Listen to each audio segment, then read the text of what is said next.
I have a problem. The grammar correction software on my computer says I should rewrite this sentence. Do I need help? Maybe. It starts with a light gray fog if it is morning, and if it's nighttime, I will just see a glimpse of someone from the corner of my eye. I cannot take shortcuts anymore. I was a gifted child, and would get by with minimal effort through my teens. There have been days when I've put more effort into things than others. This has helped me remain average, with those few moments of extraordinary success. Overall, I've managed to stay afloat and be in the field I want to be, but as time took me deeper into the season of adulthood, responsibilities increased, and the stakes became higher. The consequences of actions had a bigger impact. A below-average grade in school might not affect one long-term, but during adulthood, one's livelihood depends on one's work, and to an extent, the other areas of life do too. I still couldn't stop taking shortcuts. My relationships suffered because I wanted the easy way to do things. My work colleagues thought of me as lazy, but intelligent. I just never learned consistent hard work, so making that a part of my life in adulthood felt impossible. I tried, but motivation isn't enough for consistency. You need habits, and you need fear. I didn't learn to fear the consequences enough till I met my boss at my last job. Linda was very strict, and would go out of her way to make things harder. The woman was a witch, but her daughter, Martha, was a true manifestation of evil. While Linda expected everyone to meet her demands regardless of the workload or high pressure, she didn't apply the same work ethic to her daughter. Martha was then an intern at our office, but Linda was trying to get her daughter placed at an A-tier firm. She was trying to get Martha's name on pretty much all my work, the same with many of my colleagues. One major task given to me was creating a list of resources for a big project, which would involve me contacting our biggest clients and assessing the resources available at their companies. I kinda delayed sending out those emails and outreach attempts to clients till the last minute. By the time I sent out my first round of communications, we were already near the project's initial deadline. I knew this was a big project, and Linda was hoping for this to be the highlight of Martha's success. While she was at our office, afraid of having to own up to what I did, I went to the company's websites and looked at our previous records. Based on that data, I created a rough estimate of resources. I put these estimate numbers on the list and changed every document to say this was a tentative resource list. I told Linda that I hadn't heard from all the clients and that some numbers had to be estimated figures from our previous records. Linda seemed fine with the work, and we moved on to other tasks. However, a few months later, the project came under ethical scrutiny. The financial ask by our office was based on the available resources from our present clients. However, the actual resources available and the numbers in the report ended up having a $7 million difference. Since Linda put Martha on the lead, her name was in the ethics committee complaint.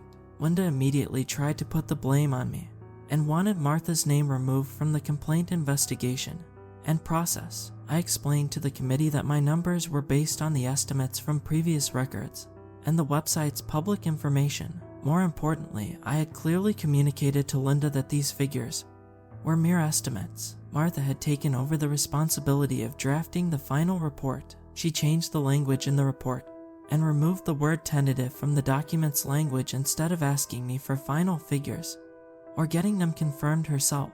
Since most of this was proven by the evidence, I was cleared from the complaint process. Martha, however, got into serious trouble. I understand where I was wrong, and that Linda, expecting me to have done the entire work of researching the numbers, never asked Martha to confirm the figures. At the same time, the figures were estimates, and they were tentative.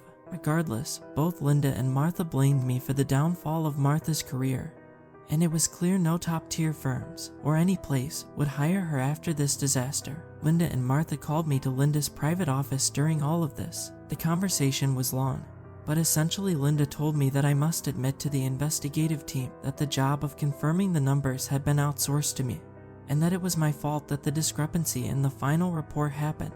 As much as I wanted for this process to be over, I too needed to think about my own future, and this admission would be career suicide for me. I didn't have the connections or nepotism advantages that Martha had. Linda told me that what I was doing was not right. You are trying to use a shortcut instead of doing what is right.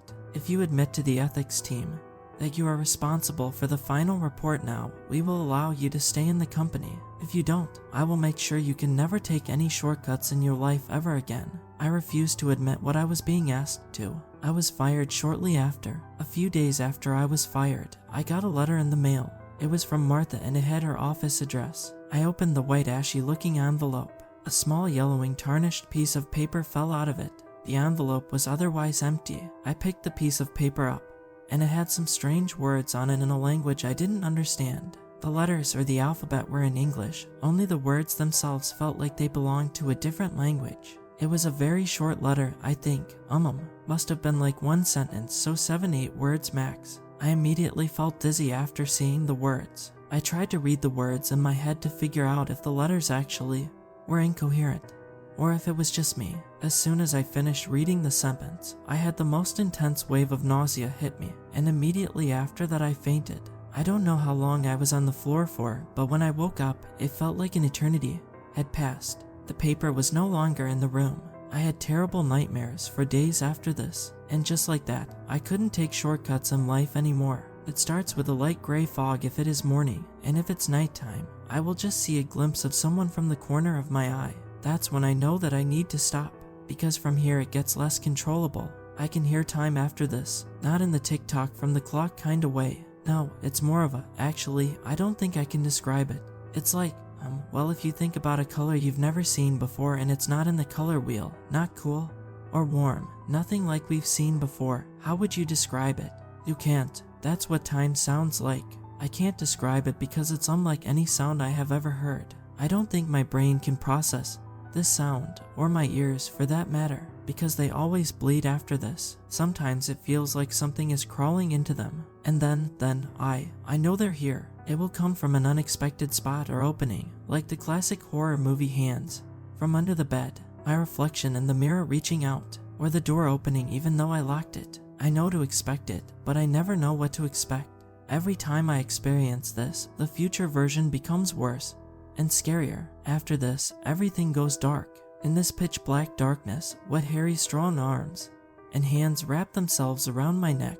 They ask me to choose between myself or another, and as fast as it disappears, my sight comes back. A horrible creature at a small distance. It is feminine, and she always has a smile, a sinister smile. She starts to walk towards me, the speed increasing as she covers more and more of the distance between us. I have to choose before she reaches me. I have always chosen others. Whoever I choose always dies. Happens in a week. Yeah, as I'm trying to remember, the longest someone has stayed alive is a week. Natural causes, accidents, and even murder. The causes can be anything, but they always die, always. I don't know if it is the curse itself, or just my brain. Whenever I take a shortcut, this process starts. It starts with the fog or glimpse of a person, and ends with me having to choose someone. The thing is, if there are others with me when I have taken a shortcut in life, my brain cannot choose a person outside of the crowd of people I'm with at that moment. If I am alone, the choices are unlimited. A part of my gifted brain usually knows when I am about to take a shortcut in life. There are some moments when I only know because of the process starting. So despite me trying my best, I can't always avoid it. I have learned to live with it. I had to tell my friends I had a rare type of OCD, so when we go on group trips, if I randomly make them stop or tell them we can't go on a certain road, it's because of my disease, because my brain can't take it. I have lost so many people from group activities that involved unexpected shortcuts. Now I try to drive and tell people my OCD is extreme and can lead to severe mental consequences. This helps me avoid fights or the inevitable. I, of course, try to avoid group outings or social events with others altogether. So why am I reaching out now? Why write about this? You see, I am getting married. Yes, I know, seems crazy impossible. Congratulations.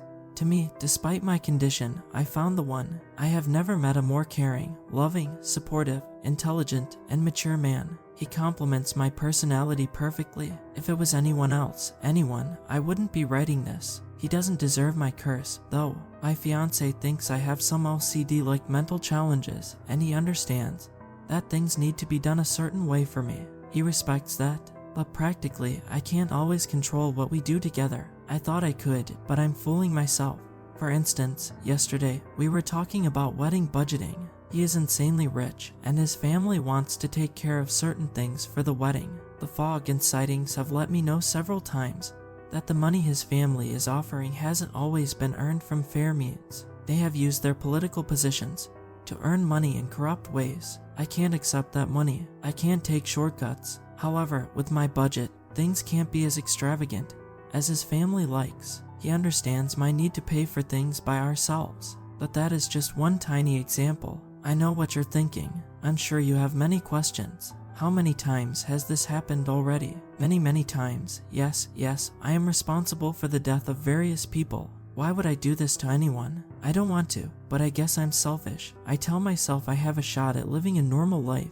I tell myself that if I try hard enough, I can live without taking shortcuts. And that means I won't hurt anyone. Why do this to my fiancé? Why risk it? I love him, and I can't let him go. Giving up on being together is like telling myself to give up on life, to give up on hope. I just cannot give up on hope. Why not reach out to Martha or Linda? I can't. I'm too afraid. I'm very afraid. I am scared that if I go to the cemetery and say something to them, they will answer back.